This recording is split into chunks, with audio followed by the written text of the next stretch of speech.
ডিম ছাড়া পুডিং। এই পুডিংটা খেতে অনেক মজা। আসসালামু আলাইকুম। আশা করি সবাই ভালো আছেন। আমিও ভালো আছি। এই পুডিংটা খেতে বাচ্চারা অনেক পছন্দ করে। এটা হলো দুধ পুডিং।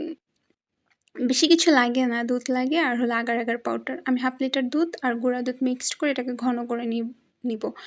এটা যত ঘন হবে তত টেস্ট হবে। আমি আগার আগার পাউডার আগে আগে একটু গুলে সাইডে রেখে দিয়েছিলাম। এখন আমি এটাকে একটু একটু করে দিব আর নাড়াচাড়া করব। কারণ এটা যদি আমি একেবারে দিয়ে দিই এটা জমাট বেঁধে যাবে। তাই অল্প অল্প দিব আর নাড়াচাড়া করব। এমন করে ২-৩ বারে শেষ হয়ে যাবে।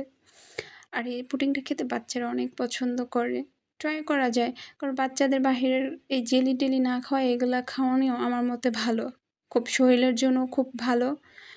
তো আপনারা ট্রাই করতে পারেন। যাদের বাচ্চা আছে তাদের দিতে পারেন। অনেক মজা করে খাবে।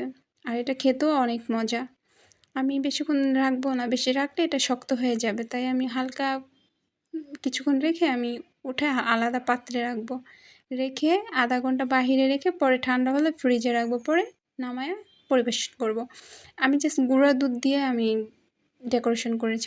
আপনাদের মন মতন করেন। না করলেও হয়। বাট গুঁড়া দুধটা দিলে টেস্টটা আরও বেশি ভালো লাগবে। খেতে কিন্তু ওয়াও! ট্রাই করতে পারেন। টাটা।